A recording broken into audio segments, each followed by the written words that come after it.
আপনি ছেলে চলে যাবেন না মামার বাড়ি ছেলে চলে যাবে আর আপনি দেবেন তারপরে ছাড়বো আপনি কোন টাকা দিতে পারেন কোথায় আপনার ভাবতে হবে আপনি ঠেলছেন মানে আপনি ফোন করেন গান গান করেন চলেন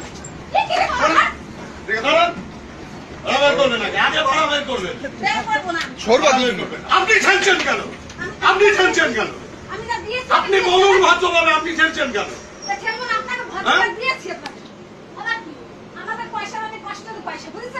ও হো হো আর 90 কিলোমিটার রাস্তা এমনি যায় ছোট লোক কোথায় বেরোন এখান থেকে 30 টাকা আপনি উপর ঢোকান দিচ্ছেন।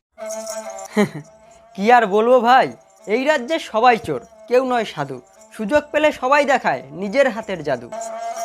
কেউ ঝাড়ে গদিতে বসে শুনিয়ে মিথ্যে গল্প, কেউ ঝাড়ে রাস্তাঘাটে অ্যামাউন্টটা একটু অল্প। অটো ভাড়া নেয় 15 টাকা 1-1.5 মাইল যেতে, সেটা লাগে না গায়ে। 20 মাইল পর ট্রেনে যাবে 10টা টাকা দিতে, এদের বুকটা ফেটে যায়। যে রাজ্যে 10 টাকার চোর ধরতে 20,000 টিটিকে দিতে হয়, সে রাজ্যে আমরা বোঝা।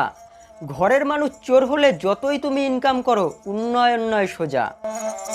তাই অন্যের ভুল ধরার আগে নিজের দোষটা দেখো, হবেই হবে জয়। আমরা দিলে টাকা তবেই চলবে দেশ, সরকারের পকেট থেকে নয়।